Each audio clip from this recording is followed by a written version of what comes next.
राधा कृष्ण गोविंद हरे मुरारी हे नाथ नारायण वासुदेव।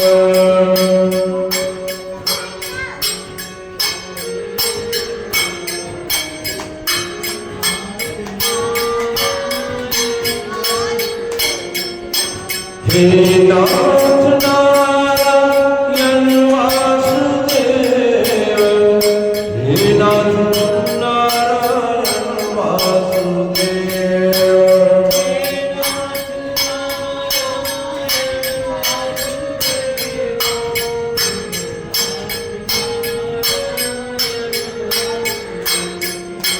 श्री कृष्ण गोविंद हरे मुरारी हे नाथ नारायण वासुदेव।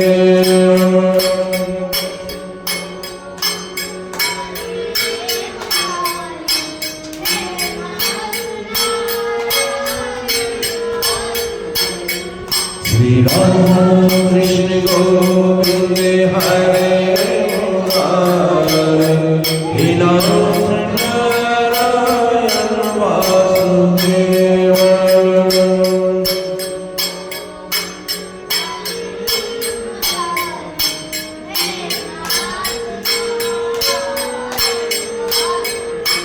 बोलो वृंदावन बिहारी लाल की जय। गजानन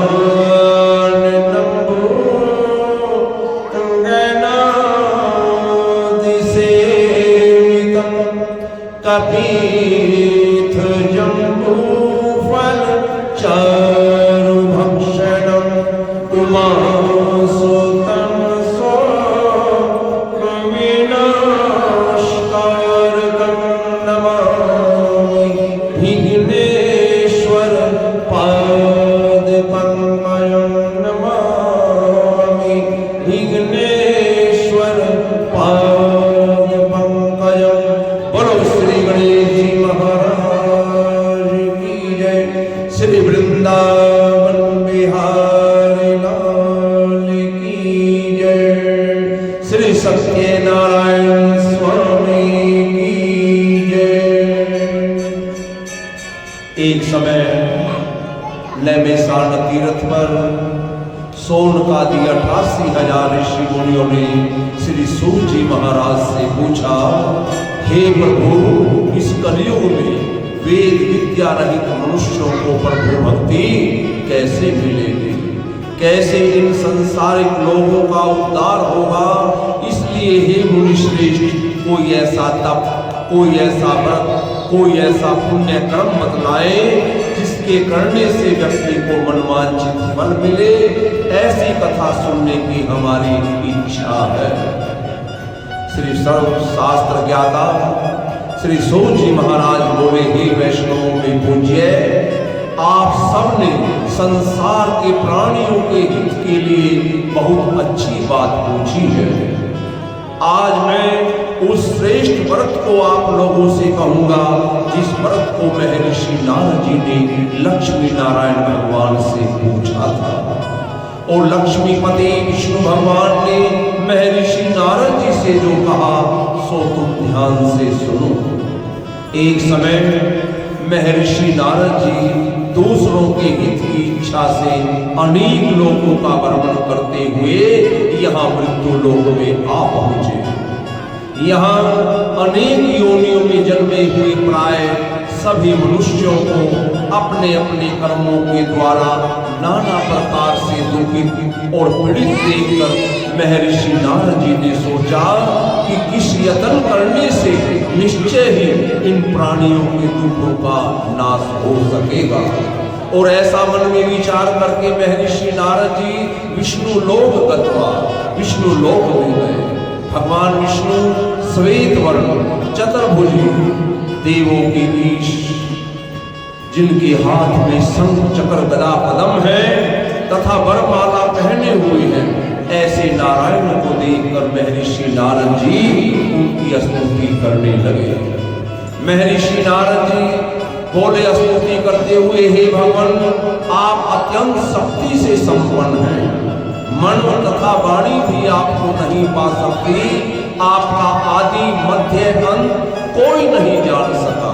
निर्गुण स्वरूप सृष्टि आदि भूति और भक्तों के दुखों को दूर करने वाले हे नारायण, मेरा आपको बारंबार नमस्कार है। नारद जी से इस प्रकार की स्तुति सुनकर विष्णु भगवान बोले, हे मुनि श्रेष्ठ, आपके मन में क्या है? आपका कैसे आगमन हुआ? निसंकोच को होकर कहो। महर्षि नारद बोले, हे भगवान, मैं मृत्यु लोक में सब मनुष्यों को जो नाना प्रकार से दुखित और पीड़ित है अपने कर्मों के द्वारा, उनको दुखी देखकर मैं आपकी शरण में आया हूँ। अगर आप मुझ पर दया रखते हैं तो कोई ऐसा उपाय बतलाइए जिससे कि उन संसारिक मनुष्यों के दुखों का विनाश हो सके। भगवान विष्णु बोले, हे नारद, मनुष्यों की भलाई के लिए तुमने बहुत अच्छी बात पूछी है, और जिस काम के करने से मनुष्य का मोह छूट जाता है वो मैं तुम्हें सुनाता हूँ, सुनो।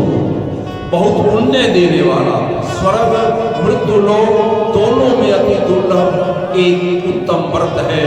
आज मैं प्रेमवश होकर तुम्हें बतला रहा हूँ। वो व्रत है भगवान श्री सत्यनारायण का, जो स्त्री पुरुष विधि पूर्वक आयु पर्यंत इस व्रत को रखते हैं, भगवान विष्णु की शरण में जाकर अपनी याचना करते हैं, तो वो निसंदेह इस संसार के समस्त सुखों को भोगते हुए अंत में मोक्ष को प्राप्त होते हैं। श्री भगवान विष्णु के वचन सुनकर महर्षि नारद बोले, उस व्रत का फल क्या है, क्या विधान है, किसने ये व्रत रखा और किस दिन ये व्रत रखना चाहिए, ये भी मैं विस्तार से जानना चाहता हूँ। भगवान बोले, हे नारद, ये श्री सत्यनारायण भगवान का व्रत दुख शोक आदि को दूर करने वाला, धन धान्य को बढ़ाने वाला, सौभाग्य तथा संतान को देने वाला, व्यक्ति की सर्व स्थानों पर विजय कराने वाला है। भक्ति और श्रद्धा के साथ किसी भी दिन मनुष्य श्री सत्यनारायण भगवान के व्रत को रख सकता है। अपने बंधु बांधवों को एकत्रित करे, किसी श्रेष्ठ ब्राह्मण को बुलाए, भगवान की कथा श्रवण करे, पूजा अर्चना करे, सभी को भोजन कराने के उपरांत फिर सायंकाल के समय स्वयं भोजन ग्रहण करे। जो व्यक्ति ऐसा आचरण करता है, निसंदेह भगवान सत्यनारायण की कृपा से विशेषकर कली काल में भूमि पर उसके सब मनोरथ पूर्ण होते हैं और अंत में मोक्ष प्राप्त होता है। इति श्री सत्यनारायण व्रत कथा प्रथम अध्याय समाप्तम। दूसरे अध्याय में श्री सूत जी महाराज बतला रहे सोनकादि ऋषि वरों से, जिसने पहले समय में इस व्रत को किया उसका भी इतिहास ध्यान से सुनो। सुंदर काशीपुरी नगर में एक अत्यंत निर्धन ब्राह्मण हुआ करता था। भूख प्यास से बेचैन नित्य पृथ्वी पर भ्रमण करता हुआ अपना समय व्यतीत कर रहा था। ब्राह्मणों से प्रेम करने वाले एक दिन भगवान विष्णु स्वयं एक बूढ़े ब्राह्मण का रूप धारण करके उस दरिद्र ब्राह्मण के पास आए और बोले, हे विप्र, तू नित्य पृथ्वी पर विचरण करता है, क्या कारण है, मैं सुनना चाहता हूं।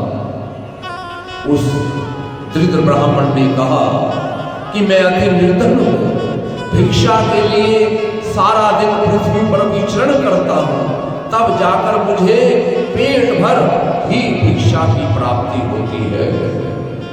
वृद्ध ब्राह्मण की बात सुनकर भगवान जो साक्षात ब्राह्मण के रूप में आए थे, उन्होंने कहा कि अगर तू श्री सत्यनारायण भगवान का व्रत रख ले तो निसंदेह उनके आशीर्वाद से तेरी ये कंगाली दूर हो सकती है। इस प्रकार से भगवान जो बूढ़े ब्राह्मण के रूप में आए थे, उस निर्धन ब्राह्मण को आज के दिन श्री सत्यनारायण भगवान की व्रत करने का पूरा नियम और श्रद्धा से युक्त सभी तथ्य उनको बतलाकर भगवान अंतर ध्यान हो गए और वो ब्राह्मण बड़ी श्रद्धा से इस व्रत को करने लग जाता है और देखते देखते उस ब्राह्मण की कंगाली दूर हो जाती है और ये ब्राह्मण अपने नगर में उच्च कोटि का ब्राह्मण गिना जाने लग जाता है। और एक दिन ये ब्राह्मण अपने घर में बैठा हुआ इसी प्रकार से श्री सत्यनारायण भगवान का पूजन अर्चना कर रहा था और एक लकड़हारा पानी पीने की इच्छा से ब्राह्मण के द्वार पर पहुंचा। लकड़ियों का गट्ठा जो सर पर रखे हुए था वो द्वार पर रख दिया, भीतर आया तो क्या देखा, इसी प्रकार से भगवान सत्यनारायण की पूजा अर्चना हो रही है। लकड़हारा बैठ जाता है, कुछ देर के उपरांत भगवान के प्रसाद का भोग लगता है, चरणामृत प्रसाद लिया जाता है। लकड़हारे ने भी भगवान का चरणामृत प्रसाद लिया और प्रसाद लेने के उपरांत लकड़हारे ने ब्राह्मण से पूछा, हे ब्राह्मण देवता, ये आप क्या कर रहे हैं, इसके करने से क्या फायदा है? तब तो ब्राह्मण ने बतलाया, ये श्री सत्यनारायण भगवान का व्रत है, ये कंगाली को दूर करने वाला, मनवांछित फल देने वाला है और इसी व्रत के प्रभाव से मैं भी धन धान्य से भरपूर। लकड़हारे के मन में विचार आया कि मैं भी इस व्रत को बड़ी श्रद्धा से किया करूंगा और इस प्रकार से लकड़हारे ने इस व्रत को करना प्रारंभ किया और व्रत के प्रभाव से जो लकड़हारा अपने सर पर लकड़ियों का गट्ठा रख कर एक गांव से दूसरे गांव में बेचने जाया करता था, भगवान सत्यनारायण की कृपा ऐसी हुई कि वो अपने नगर का सबसे उच्च कोटि का लकड़ियों का व्यापारी बन गया। ये है भगवान सत्यनारायण की महिमा। जो स्त्री पुरुष बड़ी श्रद्धा से इस व्रत को करते हैं वो संसार के समस्त सुखों को भोग कर अंत में वैकुंठ धाम पाते हैं। इति श्री द्वितीय व्रत कथा अध्याय समाप्तम। तीसरे अध्याय में एक सत्य वक्ता जितेंद्रिय का मुख नाम का राजा हुआ करता था। राजा और रानी भगवान सत्यनारायण के मंदिर में जो नदी के किनारे था वहां बैठे हुए भगवान सत्यनारायण की पूजा अर्चना कर रहे थे। एक साधु वैश्य है जो अपनी नौका में बैठा हुआ व्यापार करने के लिए दूसरे नगर में जा रहा था। राजा रानी को मंदिर में पूजा करते हुए देखकर उस साधु वैश्य ने अपनी नौका को नदी के किनारे लगाया, मंदिर में गया, राजा रानी को पूजा करने के उपरांत पूछने लगा कि आप ये क्या कर रहे थे, इसके करने से क्या फायदा है? और राजा तो स्वयं नारायण का रूप होते हैं, आपको पूजा पाठ करने की तो आवश्यकता ही नहीं है। राजा बोले, हे साधु वैश्य, ये भगवान श्री सत्यनारायण का व्रत है, मेरे यहाँ किसी प्रकार की कोई कमी नहीं है। अगर हाँ कमी है तो मेरे यहाँ कोई संतान नहीं है और संतान की इच्छा से मैं भगवान श्री सत्यनारायण का ये व्रत रख रहा हूँ और मुझे पूर्ण विश्वास है भगवान सत्यनारायण की कृपा से मुझे संतान की भी प्राप्ति अवश्य में हो जाएगी। राजा के मुखारबिंद से भगवान सत्यनारायण की महिमा और श्रद्धा को सुनकर उस साधु वैश्य ने मन में तभी संकल्प लिया कि मैं भी भगवान सत्यनारायण का व्रत अवश्य करूंगा, लेकिन व्रत तब करूंगा जब मेरे घर में संतान हो जाए। साधु वैश्य ने मन में प्रतिज्ञा कर ली और भगवान इतने दयालु हैं, कृपालु हैं, उसके मन की प्रतिज्ञा से प्रसन्न होकर भगवान ने उसकी पत्नी लीलावती को 9 ही महीने में एक सुंदर कन्या का जन्म दिया। लीलावती के यहाँ 9 महीने बाद एक कन्या का जन्म हुआ। उस कन्या का नाम कलावती रखा गया, लेकिन शेर जी ने संतान उत्पन्न होने के बाद भी भगवान सत्यनारायण का व्रत नहीं रखा। पत्नी ने याद दिलाया, शेर जी ने कहा जब बेटी का विवाह संस्कार करना होता है तब भी तो व्रत रखना होता है, हम उस समय भगवान सत्यनारायण का व्रत रख लेंगे। ऐसा कहकर वो साधु वैश्य अपने व्यापार कार्यों में मगन हो जाता है। समय बीतता गया और देखते देखते बेटी कलावती भी अब विवाह के योग्य हो जाती है और शुभ दिन शुभ लगन में उसका विवाह संकल्प कर दिया जाता है। लेकिन शेर जी उस समय भी भगवान सत्यनारायण का व्रत नहीं रखते।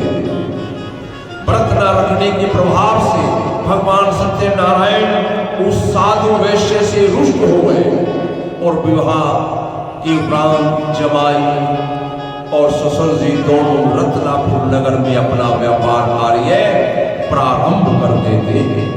उधर भगवान श्री सत्यनारायण का दिया हुआ श्राप, उसके प्रभाव से क्या हुआ, जिस नगर में सेठ और उसका जमाई दोनों अपना व्यापार कार्य कर रहे थे, उसी नगर में एक राजा का खजाना था। एक दिन दो चोर राजा के खजाने से चोरी करके जैसे ही रात के समय भागने लगे, सिपाहियों ने चोरों को देख लिया। अब सिपाहियों के डर से वो दोनों चोर राजा के खजाने का चुराया हुआ सारा माल लेकर भागते भागते सीधे सेठ जी की दुकान के पास जाते हैं। सेठ जी की दुकान में सारा खजाने का चुराया हुआ माल फेंक कर आगे भाग जाते हैं। पीछे पीछे राजा के सिपाही आए और राजा के खजाने का माल सेठ जी की दुकान में देखकर तुरंत उन्हें बंदी बनाया और राजा के सामने पेश किया गया और राजा ने उन्हें घोर कारावास में डाल दिया। जमाई और ससुर दोनों कैद खाने में बंद हैं। उधर भगवान सत्यनारायण की महिमा ऐसी है, श्राप के वश जिस घर में सेठ की पत्नी और बेटी रह रही थी, उनके घर में भी चोरी हो जाती है। चोरी इतनी भयंकर हुई कि माँ बेटी नित्य प्रति भिक्षा मांगती और अपना पेट पालती। आज ही का दिन था भगवान सत्यनारायण के व्रत का। बेटी कलावती अनायास भगवान सत्यनारायण के मंदिर में जाती है, भगवान का चरणामृत प्रसाद लेकर जैसे ही घर आई और अपनी माँ को चरणामृत प्रसाद दिया तो तुरंत माँ लीलावती को ध्यान आया कि मेरे पति ने भी एक बार श्री सत्यनारायण भगवान का व्रत पूजन अर्चना करने की संकल्प लिया था, प्रतिज्ञा की थी, और वो प्रतिज्ञा आज तक हमने पूर्ण नहीं की। जो हम पर इतनी बड़ी आपत्ति घर में आई हुई है, कहीं भगवान श्री सत्यनारायण का दिया हुआ श्राप तो न हो। और ऐसा विचार करके माँ लीलावती रात भर भगवान सत्यनारायण से याचना, उपासना, क्षमा याचना करती रही। भगवान बड़े दयालु है, कृपालु है। एक ही रात की लीलावती की तपस्या और अर्चना पूजा पाठ से भगवान प्रसन्न हो गए और सुबह सूर्य उदय होने से पहले ही भगवान श्री सत्यनारायण स्वामी ने उस राजा को सपने में अपने दर्शन देते हुए कहा कि हे राजन, जो तुम्हारी कारावास में जो दो साधु वैश्य जमाई और ससुर बंदी हैं, उन्हें कल सूर्य उदय होने से पहले रिहा कर दो। उन्हें देवता का दिया हुआ श्राप था, अब वो श्राप समाप्त हुआ। अगर हे राजन तुम ऐसा नहीं करोगे तो तुम्हारा सर्वस्व नष्ट हो जाएगा। तुरंत राजा की निंद्रा खुली। राजा ने सिपाहियों को बुलाया और उनको जेल से रिहा करते हुए जितना धन लिया था उससे 4 गुना धन देकर उनके गांव के लिए विदा किया। इति श्री सत्यनारायण व्रत कथा 3 अध्याय समाप्तम। अब 4थे अध्याय में भगवान दंडी स्वामी का रूप धारण करके नदी के किनारे बैठे हुए हैं और वो दोनों जमाई और ससुर अपनी नौका में धन आदि एकत्रित करके बड़े आनंद के साथ अपने घर जा रहे हैं। जैसे ही नौका दंडी स्वामी जी के पास से गुजरने लगी, जो दंडी स्वामी साक्षात सत्यनारायण भगवान के रूप थे, बोले, हे साधु वैश्य, हमें भी कुछ दान दक्षिणा देते जाओ। सेठ जी ने कहा, हम तो पहले ही बड़े दरिद्र थे, बड़ी आपत्ति में हमारा समय बीत रहा है, हमारे पास कुछ नहीं है, इसमें तो लता पता आदि ही है। तुरंत दंडी स्वामी के रूप में साक्षात नारायण बोले, तथास्तु, हे सेठ, तू जो कह रहा है ये सत्य है, कुछ ही पलों में जो से नौका सोने चांदी के सिक्कों से परिपूर्ण थी, देखते देखते पत्तों में बदल गई। सेठ जी ने जब देखा रुपयों के पत्ते बन गए हैं तो वो मूर्छित होकर तुरंत नौका में गिर पड़े। जमाई ने किसी तरह से अपने ससुर जी को होश दिलाया, समझाया, पिताजी घबराने की क्या बात है, जिन्होंने जिन्होंने रुपयों के पत्ते और पत्तों के जो रुपए बना सकते हैं, हम उनकी शरण में चलेंगे, उनसे प्रार्थना करेंगे, हमारी नौका पुनः धन दौलत से परिपूर्ण हो जाएगी। जमाई के समझाने से सेठ जी को कुछ हौसला हुआ, पुनः दंडी स्वामी जी की शरण में आए। भगवान ने उन्हें माफ कर दिया और उनकी नौका पुनः धन दौलत से परिपूर्ण हो गई। ये है भगवान सत्यनारायण की महिमा। और जैसे ही सेठ जी अपने नगर के निकट पहुंचे तो अपने नौकर से जाकर कहा कि जाओ हमारे घर संदेश दे दो कि हम आ चुके हैं। नौकर ने जाकर बतलाया, लेकिन उस समय माँ लीलावती भगवान सत्यनारायण का पूजन अर्चना कर चुकी थी, लेकिन बेटी कलावती की अभी पूजा अर्चना बाकी रह गई थी। लेकिन अपने पिताजी और अपने पतिदेव के आने का समाचार सुनकर बेटी कलावती ने बीच में ही कथा को बंद किया और अपने पति से और पिता से मिलने की आशा लेकर जैसे ही नदी के किनारे पहुंची तो क्या देखा, जिस नौका में उसके पिता और पति आए हुए थे वो नौका नगर में आते ही जल में डूब गए। पिता तो किसी तरह अपनी जान बचाकर जल से बाहर आ गए, लेकिन उस बेटी के पति का तो शव भी बरामद नहीं हुआ। अब बेटी व्याकुल हो जाती है, अपने पति की खड़ाऊ लेती है, लकड़ी की चिता बनाती है और स्वयं सती होने के लिए तैयार हो जाती है। तुरंत आकाशवाणी हुई, हे साधु वैश्य, अगर तुम्हारी बेटी इसी समय बड़ी श्रद्धा से भगवान सत्यनारायण का पाठ करेगी, उनकी कथा श्रवण करेगी, भगवान का चरणामृत प्रसाद लेकर जैसे ही नदी के किनारे पुनः पहुंचेगी तो उसको उसका पति जीवित अवस्था में अवश्य नहीं मिलेगा। आज के दिन बेटी कलावती ने बड़ी श्रद्धा से भगवान सत्यनारायण का व्रत किया, भगवान की कथा श्रवण की और चरणामृत प्रसाद लिया और उसके उपरांत उसका पति जीवित अवस्था में मिल जाता है। ये है भगवान सत्यनारायण की महिमा, जो स्त्री पुरुष दुख और संकट के समय में भी इस भगवान सत्यनारायण के व्रत को करते हैं, भगवान सत्यनारायण का पूजन अर्चना करते हैं, सिमरन करते हैं, वो निसंदेह इस लोक का सुख होकर अंत में स्वर्ग लोक प्राप्त करते हैं। इति श्री चतुर्थ व्रत कथाध्याय संपूर्ण समाप्तम। बोलो श्री विष्णु भगवान की जय। 5वें अध्याय में बतलाया है ऐसे व्यक्ति जो भगवान के प्रसाद का निरादर करते हैं, उन्हें भी बड़े भयानक दुखों का सामना करना पड़ता है। तुंगध्वज नाम का एक राजा हुआ करता था। राजा एक दिन शिकार खेलने के लिए वन में गया। वन में जाकर शिकार खेलने के उपरांत राजा एक पेड़ के नीचे बैठ गया और वहीं कुछ ग्वालों के छोटे छोटे मकान थे और वो भगवान सत्यनारायण का पूजन कर रहे थे। थोड़ी देर के उपरांत उनकी पूजा की समाप्ति हुई ग्वालों की और चरणामृत प्रसाद लेकर उनमें से कुछ ग्वाले लोग राजा के पास आते हैं और चरणामृत प्रसाद देते हुए जब बोले कि लो जी आप भी प्रसाद, राजा उनकी तरफ टेढ़ी टेढ़ी नजरों से देखने लगा और बोला, हे ग्वालों, क्या तुम मुझे नहीं जानते मैं कौन हूँ? ग्वालों ने कहा नहीं। राजा ने कहा, मैं यहाँ का राजा हूँ, इस समस्त पृथ्वी का मालिक हूँ। मेरे यहाँ सैकड़ों गायें दूध देने वाली हैं। जो ये सूखी पिंजरी तुम लेकर आए हो, तुम्हें कुछ शर्म आनी चाहिए। ग्वाले लोग बोले, मन ही मन विचार करने लगे, ऐसा तो कोई व्यक्ति नहीं होता जो भगवान के प्रसाद का निरादर करे। कहीं राजा हमसे मजाक तो नहीं कर रहा? ग्वालों ने वो प्रसाद राजा के सामने रख दिया और वो अपने अपने घरों में चले आते हैं। राजा अभिमान में इतना झूठ था, प्रसाद तो लेना दूर रहा, प्रसाद को छुआ भी नहीं और राजा जैसे ही महलों में पहुंचा तो क्या देखा, राजा के 100 बेटे थे, 100 के 100 मृत अवस्था में मिले। राजपाट सब तहस नहस।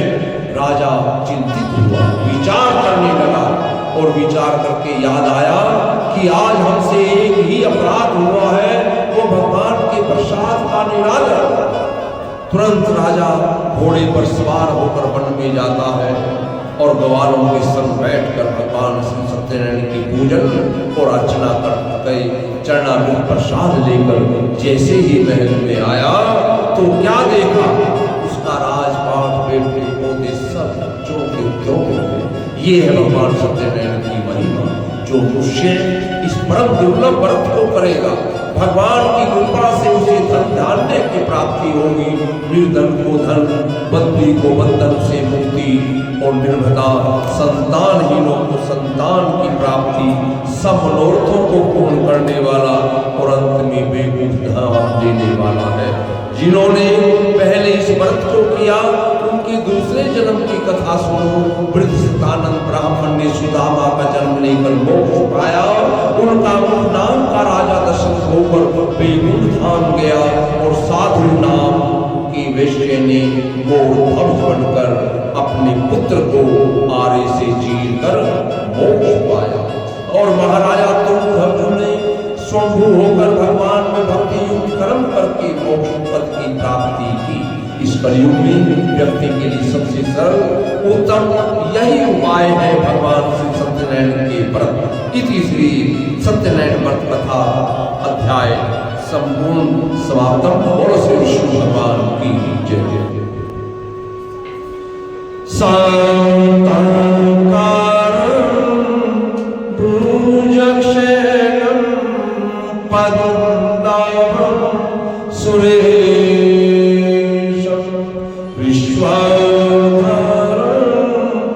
गगन सदृशं मे वरण शुभांगं श्री लक्ष्मीकान्तं कमलनयनं योगिभिर्जन गम्यं वन्दे विष्णुभर भयहरं सर्वलोकैकनाथं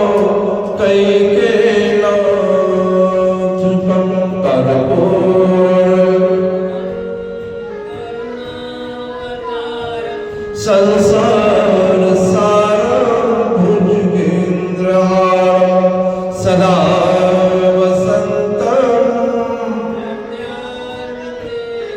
भवं भवानी सहितं नमामि भवं। त्वमेव माता त्वमेव बन्धु च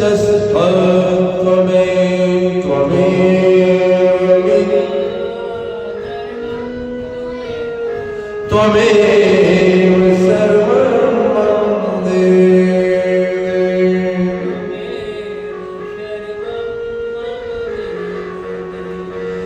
सर्वे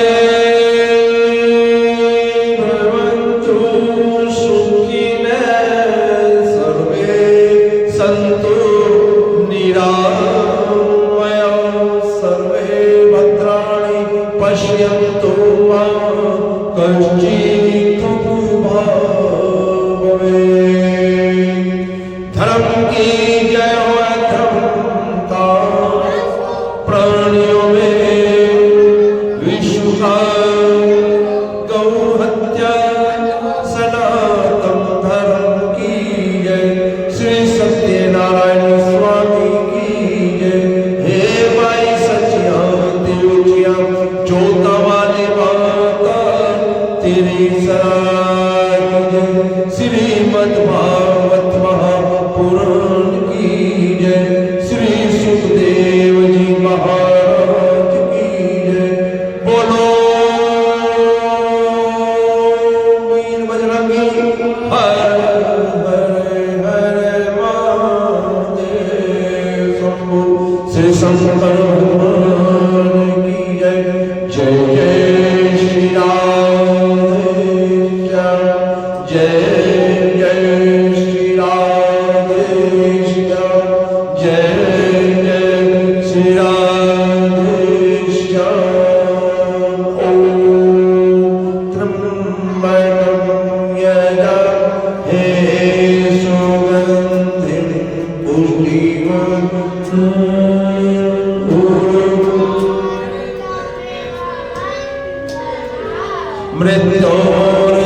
मृत्योर्मोक्षीय मामृतात् ॐ त्र्यंबकं यजामहे सुगंधिं पुष्टिवर्धनम्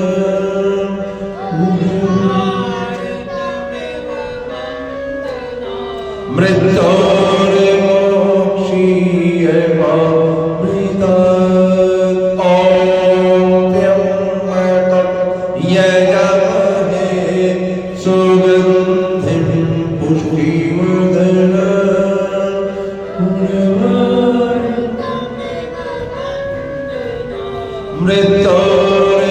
मृत्योर्मोक्षीय मामृतात् ॐ शान्ति शान्ति शान्ति जय श्री राधे श्याम जय जय श्री राधे